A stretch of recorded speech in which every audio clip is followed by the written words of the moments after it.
Hello नमस्कार सेवारू, आशा छ यहाँहरू सबैजना आराममै हुनुहुन्छ। अनि आज पनि ड्युटीदेखि आएर चाहिँ साथी चाहिँ लाइभ हेरिरहेको छ टिकटक। अनि मैले भात लिनु जाऊ भनेर भनिरहेको छु। मैले चाहिँ भात लिएर आएको छु। आज अब के कस्तो खाइन्छ, अरबमा बसेर के कस्तो खाँदो रहेछ भन्ने चासोको कुरा, चिन्ताको कुराहरू हुनसक्छ भनेर चाहिँ तपाईँहरूसँग आज पनि अर्को भिडियो लिएर आएको छु। साथी अब भात लिनु जान्छ, यस्तो अवस्थामा छ नि त। अहिले छिटो भात लिनु जान्छ, किनभने अहिले म पनि यो भिडियो गर्दा गर्दै अहिले अल्ला परिहाल्छ। अल्ला पर्ने टाइम हुन्छ अहिले धेरै, त्यही भएर भात लिएर आउँछ। आए पछाडि भिडियो फेरि हामी के खानेकुरा छ भनेर देखाउँछौँ आजको खानेकुरा है।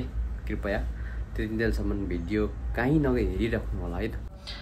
अनि मेरो चाहिँ खाना के छ भन्दाखेरिलाई यो सब्जी भयो है, बिहानको लोकेसनदेखि ल्याएको। यो चाहिँ बिटरुटको सलाद हो। अनि यहाँ चाहिँ दाल भात, एकछिन म खोल्छु। यहाँ चाहिँ छ दाल भात, चना छ। अब खोलेर यो बिटरुटको सब्जी चाहिँ, सरी बिटरुटको सलाद चाहिँ लगाइहाल्नुपर्छ। बाहिर डिस्टर्ब त आइरहेको छ, तर पनि केही छैन। अब यो चाहिँ साथीले खाँदैन, उसलाई रुगा लागेको छ, तर पनि अलिकति यति चाहिँ राखिदिनु पऱ्यो। यति चाहिँ राखिदिन्छ नि त, यसले त ब्लड बढाउँछ त्यो खानेकुराहरू त। यसरी दालमा हालेर अलिक तातो बनाउनु पर्यो नि त, त्यही भएर चाहिँ चिसो छ। भर्खरै फ्रिजदेखि झिकेर ल्याएको है, एउटा उसको लागि पनि।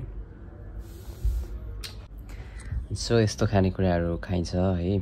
अनि यस्तो खानेकुरा खाएर अनि तपाईँहरूको परिवारलाई, मेरो परिवारलाई हामी पैसाहरू महिना पुगेपछि पठाउने गर्छौँ।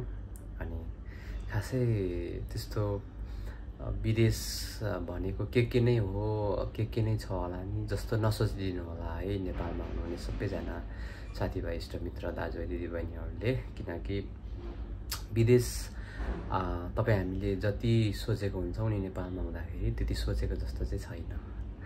बरु गाउँघरमा हामी अर्ग्यानिक पाराले होइन, खेतीपाती गरेर त्यहीँ उत्पादन गरेर खाएको चिज कति तागतिलो, कति चाहिँ हुन्छ नि निरोगी, कति अर्ग्यानिक हुन्छ त्यो खानेकुरा। तर यहाँ चाहिँ अब यो खानेकुराको विषयमा कुराकानी गर्नुपर्दाखेरि यिनीहरू भनेको सबै कहिलेदेखि आएर फ्रिजमा राखेर चाहिँ हामीले खानु परेको हुन्छ। किनभने यहाँनिर अब यो अरब कन्ट्रीमा हुन्छ हुनु त केही खानेकुराहरू, तर यो सबै कुराहरू पाइँदैन। त्यसले गर्दाखेरि पनि गाह्रो हुन्छ। कहाँ गयो साथी? यत्रो समयसम्म पनि आउँदैन त। सायद पानी भर्नुको लागि टाइम लाग्छ उसलाई।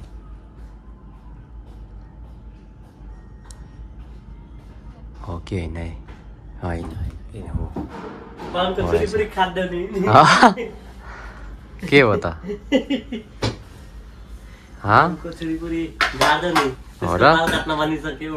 अनि काट्ने नै हो त? काट्ने नै हो त? माथिको होइन, जे हो काट्ने नै हो त? काट्नु पर्यो नि, रुल्सै निकालेको। ओहो, दुखाउ सब्जी है। ल थारो उसको 650 मिनट होइन, के चाहिँ उसको 6000 भ्युज, उसको 8000, उसको 8000, उसको 6000। त्यही राख, तलै राख। उसका 600 के उसको कति 600 मात्रै, 625 जना। चाहिँदैन, अलिकति खान्छ कि नखाऊ त्यसो भए, किनभने रुगाले त्यही भ्याल मलाई पुगो। मैले चाहिँ अलिकति खान्छ कि भनेर मात्रै राखिदिएको हो।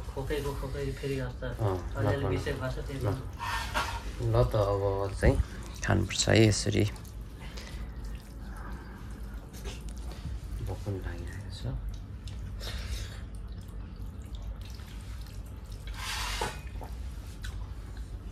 दामी हेर बाटीको दिमाग काला गर्छ रे। उसले पनि त त्यही हो नि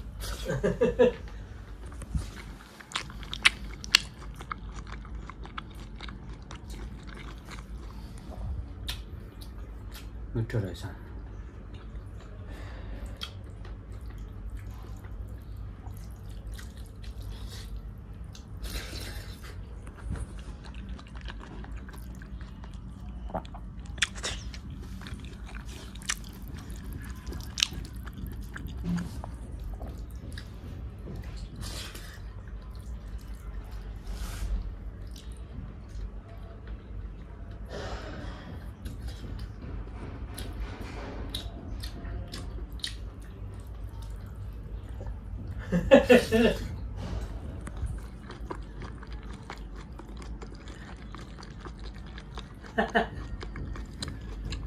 मानको काटेर भाग्यो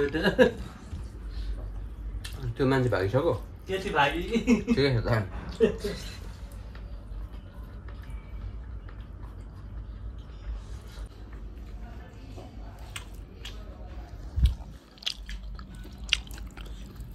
तलको दन भन्यो भने त जान्थ्यो यो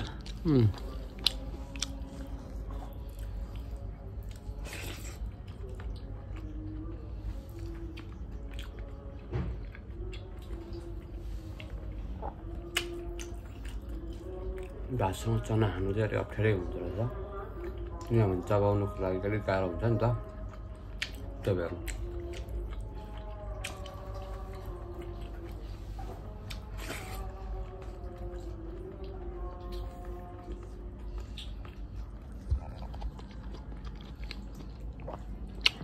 आज टिकटक लाइभमा बिजी छ क्या लाइभमा भने लाइभै बसेको छ होइन तर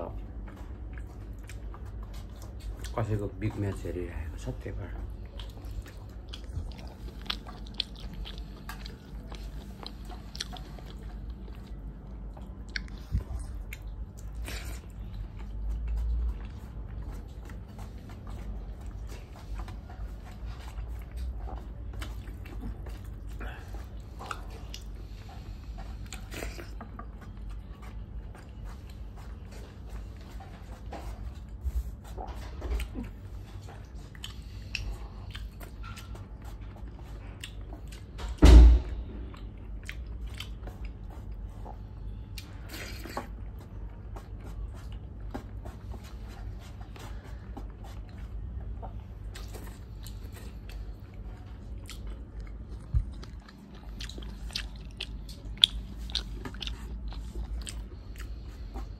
मिठो भएपछि त फेरि एउटै उगारिने चलन छैन नि त ऊ साथीले नि हेर्नु सनक्कै बनायो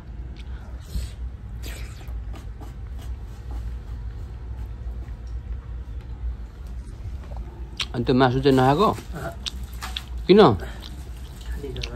खानुपर्छ नि त मासु ल्याएर मलाई चिकन देखेर नै आजभोलि एलर्जी लाग्छ पछि अब दिनु छाडेपछि फेरि खाउँ लाग्छ पछि दिनु छाडेपछि फेरि खाउँ लाग्छ खान मन लाग्दैन क्या हो र किन भन न भित्रमा बसी बसी म चिकनको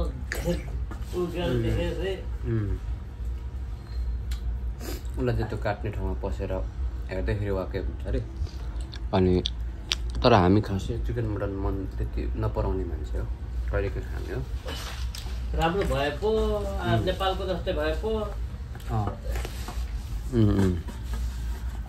त्यो पनि हो ल त हेर्नुहोस् त हेर्दा हेर्दै भात खाइसक्यो अनि तपाईँहरूले खानुभयो कि भएन खानुहोस् है खानुभएको छैन भने यहाँ चाहिँ अब बेलुकी को करिब करिब 8 बज्न पनि लाग्यो के गर्ने र अब बिहान 3:45 उठेर काममा हिँडेको मान्छे बेलुकी 7 बजीतिर आइपुगिन्छ अनि यसो हल्का हात खुट्टा नुहाइदै गर्दाखेरि खाना खाँदाखेरि 8 बजिहाल्छ अनि 8 बजेपछि हल्का 1 घन्टा मोबाइल हेरिन्छ अनि त्यस पछाडि फेरि सुत्नुपर्छ किनभने 9 बजी सुतेन भने बिहान 3:45 उठ्नको लागि अत्यन्तै गाह्रो हुन्छ मिनिमम 6 घन्टा 5 देखि 6 घन्टा त सुत्नै पर्ने हुन्छ नि त साथीभाइहरू है त्यही भएर चाहिँ तपाईँहरूले बुझिदिनु होला है हाम्रो बाध्यताहरू दुःखहरूलाई यी साथी पनि बिचरा कष्ट गरेर हेरिरहेको छ कहाँ ए म कपडा छोड्न ल जाऊ नि त जाऊ यस्तो छ मित्रहरू साथीभाइहरू है अनि अब चाहिँ सुत्नुपर्छ, त्यही भनेर अब अर्को भिडियो भेट्नुपर्छ। यसरी नै सुरुदेखि अन्तिमसम्म भिडियो हेरिदिनु होला। साथी चाहिँ अब कचडा फाल्नको लागि गएको हो, लुगा छोड्नु र कचडा फाल्नको लागि। अनि यसरी नै माया गरिदिनु होला सधैँभरि है। एकदमै आभार प्रकट गर्न चाहन्छु यहाँहरू सबैजनालाई। Bye bye, take care.